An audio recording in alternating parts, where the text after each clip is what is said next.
anybody tell you that making a roux is complicated or frightening. It's really not. It just takes a little patience. So what you want is a heavy pot of some sort. I love cast iron. You don't have to use cast iron, but that's a great conductor of heat, and it's also very even heat. You're gonna start with equal parts of oil and flour.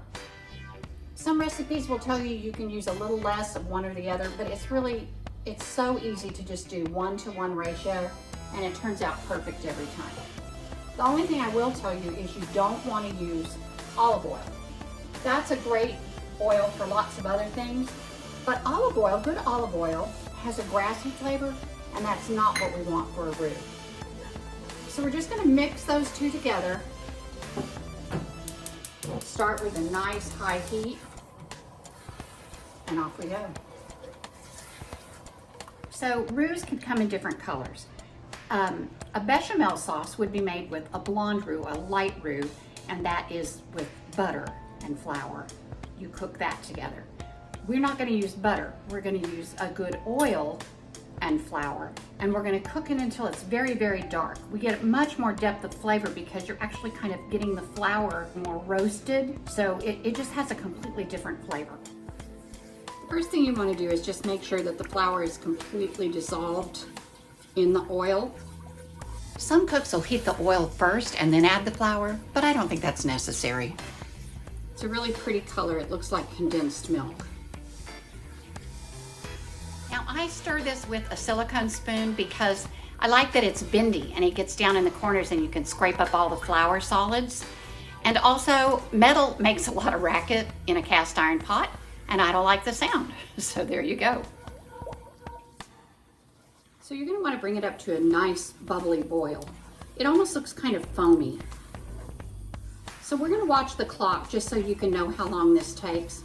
It's certainly not something that's an hour-long process, but you do want to be able to devote some time to it.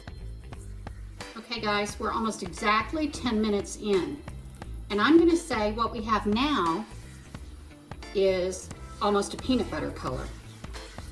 Now I turned my heat down just a little bit because, like I told you, cast iron is such a good conductor of heat. The whole pot is extremely hot now, and we don't want to burn the roux. If you get even a few flecks on the bottom that are a little bit charred, it's going to make your entire roux turn bitter, and then you won't be able to use it at all. Now I've walked away from this a time or two for a minute. Just don't walk far away. Just come back and make sure that you keep it agitated. The flour will settle on the bottom, and that's what will burn. So you can walk away, just not far, and come right back. All right, here we are, about another 7 or 8 minutes in. And this is the stage I like to think of as being Hershey's chocolate brown. Look, here it is close up. Doesn't that look creamy and almost just like melted chocolate? Now, as beautiful as that is, I want mine a little bit darker, not much. So I'm probably going to go a full 25 or 30 minutes. And now I have my heat on low. This stove cooks really, really hot. So I'm going to be able to finish this on low, but you can tell how hot it got.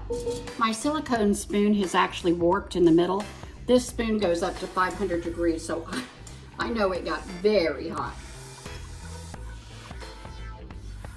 All right, we're almost there. Okay, here we are. I started at exactly 520. It's 5:45 right now, and this is the last color that I wanted to bring my roux up to. So this is what I like to call mahogany. It's almost as dark as my skillet. Not black, we don't want to go any farther than this. But there you go.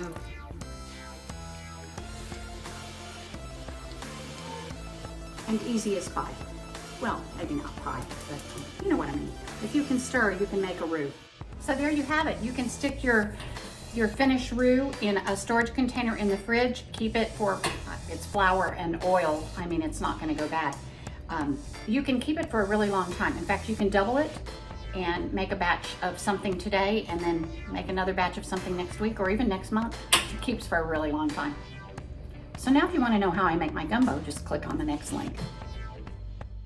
Hey, and by the way, you guys, do not forget to look up in the evening sky occasionally. God may have just painted a glorious picture for you to enjoy with your dinner. God bless everybody. Love you.